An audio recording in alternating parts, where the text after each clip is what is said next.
करते हैं next part. ये पार्ट नंबर 4 होगा। इससे पहले 3 पार्ट्स हो चुके हैं जिसमें 20 क्वेश्चंस को हम लोग देख चुके हैं, यानी कि कुल मिला के 60 क्वेश्चंस हो चुके हैं।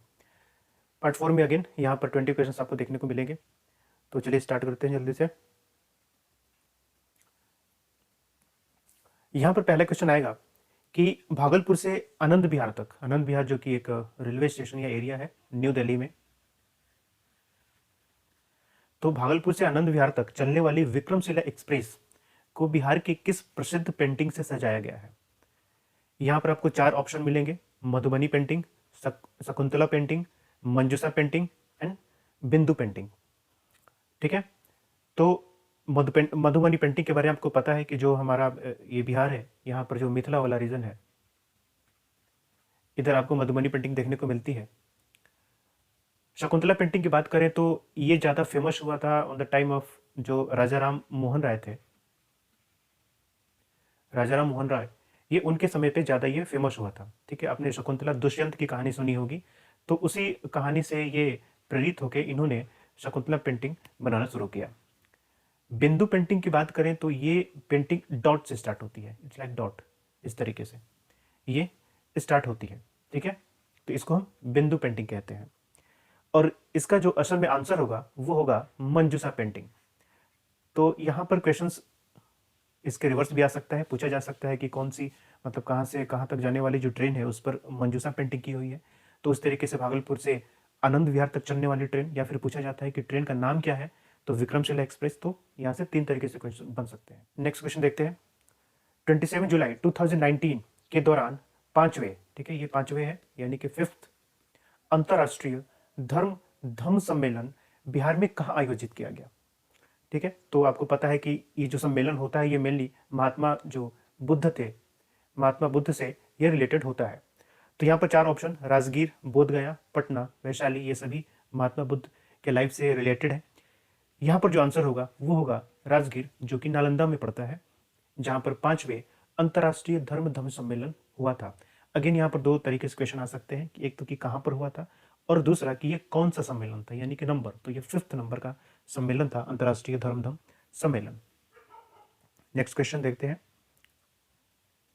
प्रधानमंत्री नरेंद्र मोदी द्वारा 10 सितंबर 2019 को भारत नेपाल पेट्रोलियम उत्पाद पाइपलाइन, यानी कि भारत और नेपाल के बीच में एक पाइपलाइन बनाई गई है जो पेट्रोलियम प्रोडक्ट्स को वहां तक पहुंचाने का काम करेगी।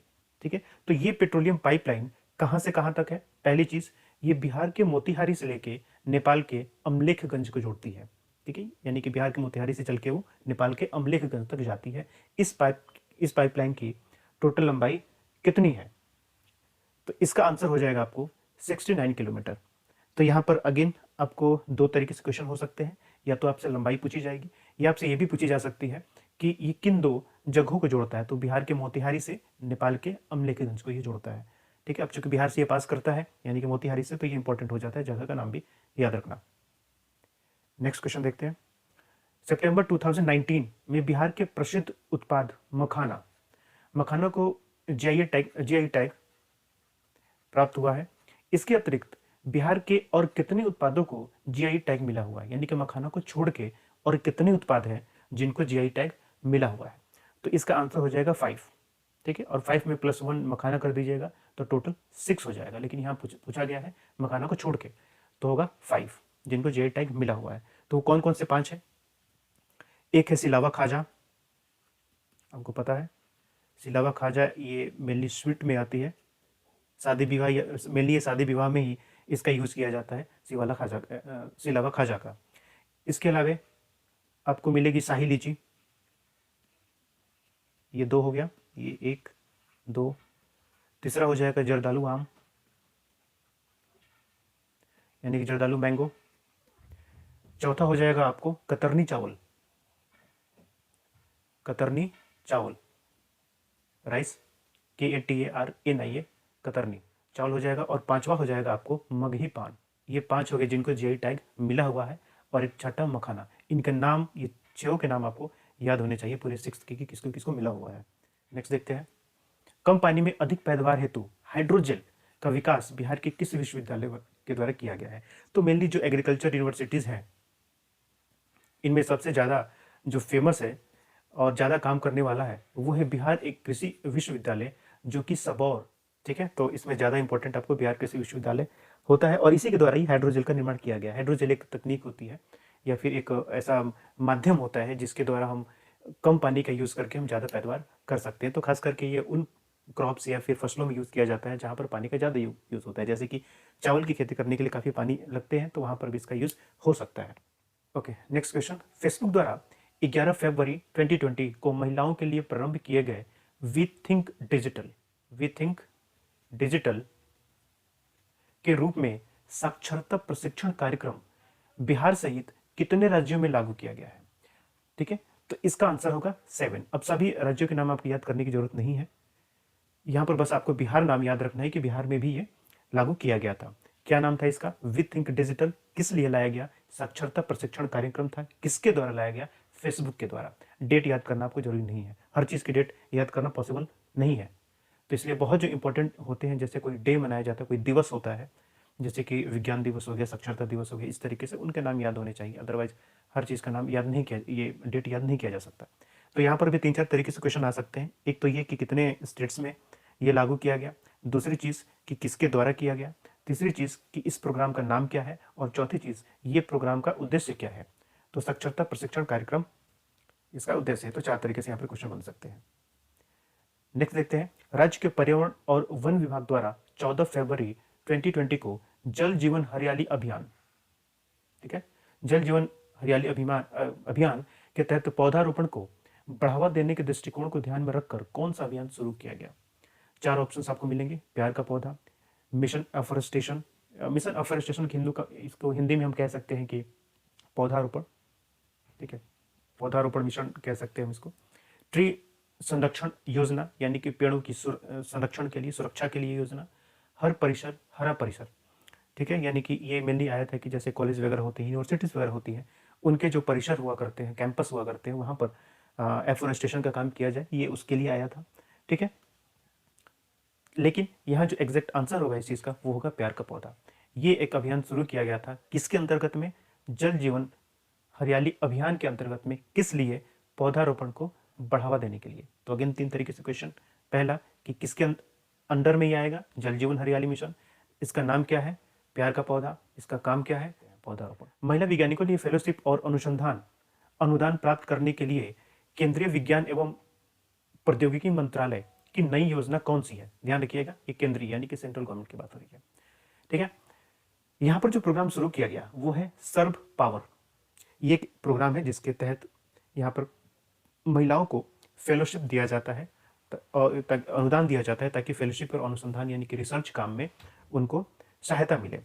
तो सर्व पावर, पावर का फुल फॉर्म कहें तो इसका पावर का फुल फॉर्म है promoting opportunities for women in explanatory research, ठीक है।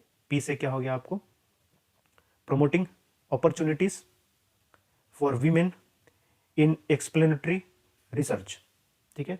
सर्व पावर। भारत में पहला ई संसाधन केंद्र जो देश भर की अदालतों में मामलों को इलेक्ट्रॉनिक माध्यम से दर्ज कराने की सुविधा प्रदान करता है, जिसका उद्घाटन भारत के मुख्य न्यायाधीश एस.ए. बोबडे द्वारा न्यायिक अधिकारी प्रशिक्षण संस्थान में किया गया। कहने का मतलब यह है कि एक ऐसा माध्यम जिसके द्वारा आप इलेक्ट्रॉनिक तरीके से यानी कि इंटरनेट का यूज करके आप क्या कर सकते हैं? केस को दर्ज कर सकते हैं, ठीक है। तो वो कौन सा माध्यम है? वो माध्यम देखिए, एक न्याय कौशल हो गया, अटल इनोवेशन मिशन हो गया, डिजिटल इंडिया हो गया, नेशनल इंफ्रास्ट्रक्चर पाइपलाइन हो गया। अटल इनोवेशन क्या है? मेनली ये जो इनोवेशंस होते हैं, ठीक है, नवाचार, उनको बढ़ावा देने के लिए ये प्रोग्राम लाया गया। डिजिटल इंडिया तो आपको पता ही, हर चीज डिजिटाइल करने की बात यहाँ पर की जा रही है। नेशनल इंफ्रास्ट्रक्चर पाइपलाइन क्या है? देखिए, ये कोई पाइपलाइन नहीं है जो पाइपलाइन बिछाई जाती है। इस पाइपलाइन का मतलब यह है कि एक नेटवर्क तैयार किया जाएगा इंफ्रास्ट्रक्चर डेवलपमेंट के लिए, ठीक है, यानी कि आधारभूत संरचना के विकास के लिए एक नेटवर्क बनाया जाएगा, उसको यहाँ पर नेशनल इंफ्रास्ट्रक्चर पाइपलाइन कहा जाता है। इसका आंसर जो होगा वो होगा न्याय कौशल। इसके माध्यम से क्या है कि ऑनलाइन केसेस को दर्ज किया जा सकता है। नेक्स्ट, बाय बाय कोरोना, ये काफ़ी फेमस हुआ था, गोगो कोरोना के साथ bye bye corona.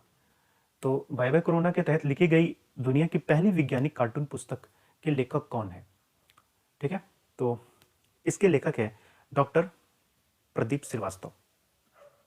Doctor Pradeep Srivastava इस पुस्तक के लेखक हैं। बाय बाय कोरोना वायरस के तहत पहली वैज्ञानिक कार्टून पुस्तिका। वह व्यक्ति जिन्हें ग्लोबल CMO यानी कि chairman managing officer, global CMO of the year 2020 का पुरस्कार दिया गया। ठीक है, तो ये आपको याद रखना है, राजेश गोयनका के नाम से इनको ये पुरस्कार दिया गया है। नेक्स्ट देखते हैं पहला राज्य जिसने सब्जियों के लिए न्यूनतम कीमत तय की है।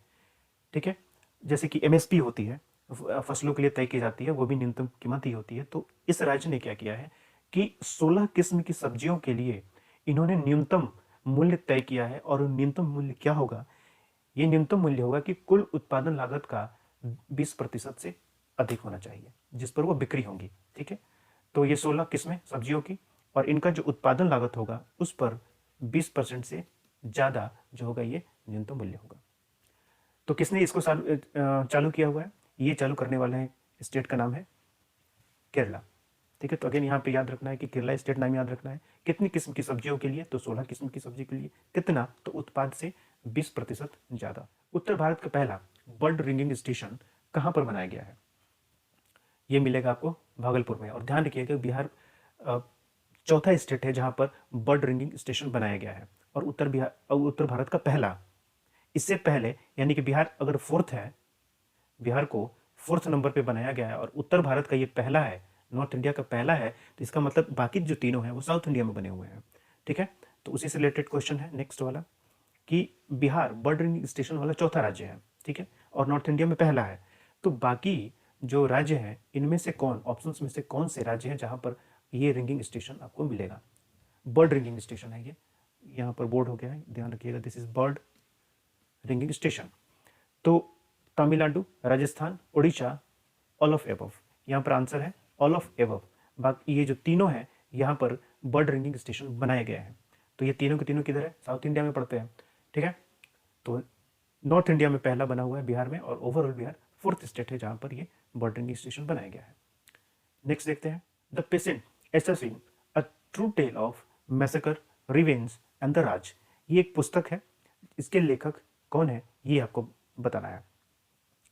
तो यहाँ पर आपको ऑप्शन अनीता आनंद, बीना देवी, शशि खन्ना, हरप्रीत सिंह। यहाँ पर जो आंसर होगा वो होगा अनीता आनंद, इनके द्वारा ये लिखा हुआ है। इतना पूरा याद करने की जरूरत नहीं है, इतना याद रखिएगा द पेशेंट एसेसिन। ठीक है, बस इतना ही याद रखिएगा तो फिर भी काम चला जाएगा, इतना पूरा याद करने की जरूरत नहीं है। और बुक के नाम तो अब याद होनी चाहिए, उनके राइटर के साथ ये काफ़ी इंपॉर्टेंट क्वेश्चन होते हैं।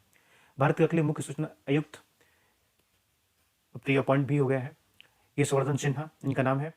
किस राज्य ने वित्तनाग्राम या बीज ग्राम कार्यक्रम शुरू किया है? बीज ग्राम या वित्तनाग्राम मतलब सीड विलेज, सीड मतलब बीज, सीड विलेज कार्यक्रम को शुरू किया है। तो सीड विलेज कार्यक्रम को शुरू करने का जो उद्देश्य है मेनली ये है क्रॉप डाइवर्सिफिकेशन या क्रॉप प्रोडक्शन को बढ़ाने के लिए किस तरीके से सीड्स का कंजर्वेशन किया जाए, सीड्स को रखा जाए। ठीक है, और सीड प्रोडक्शन को बढ़ाया जाए, बीज के प्रोडक्शन को। इस वजह से सीड विलेज प्रोग्राम को लॉन्च किया गया है। ठीक है, तो अगेन सीड विलेज प्रोग्राम को जो लॉन्च करने वाला स्टेट है वो है आंध्र प्रदेश। नेक्स्ट देखते हैं किस सुरक्षा बल ने सुरक्षित संचार के लिए, कम्युनिकेशन के लिए एक एप्लीकेशन डेवलप किया है जिसका नाम है सिक्योर एप्लीकेशन फॉर इंटरनेट। ठीक है, इससे क्या है, आप मैसेजिंग कर सकते हैं, एक मैसेजिंग एप्लीकेशन है जिस तरीके से व्हाट्सएप वगैरह होते हैं। ठीक है, तो यहाँ पर Indian army, Indian air force, CRPF and CISF ये सभी फोर्स है, सुरक्षा बल है ये सारे, आर्मी को पता ही है। ये है आपको इंडियन एयरफोर्स, ये CRPF central reserve police force, CISF central industrial security force. Answer इसका होगा इंडियन आर्मी ने सिक्योर एप्लीकेशन फॉर इंटरनेट को शुरू किया हुआ है। देश का पहला बैंक जो भारतीय रिजर्व बैंक के नए अकाउंटिंग एग्रीमेंट फ्रेमवर्क के तहत वित्तीय सूचना प्रदाता के रूप में कार्यरत हुआ।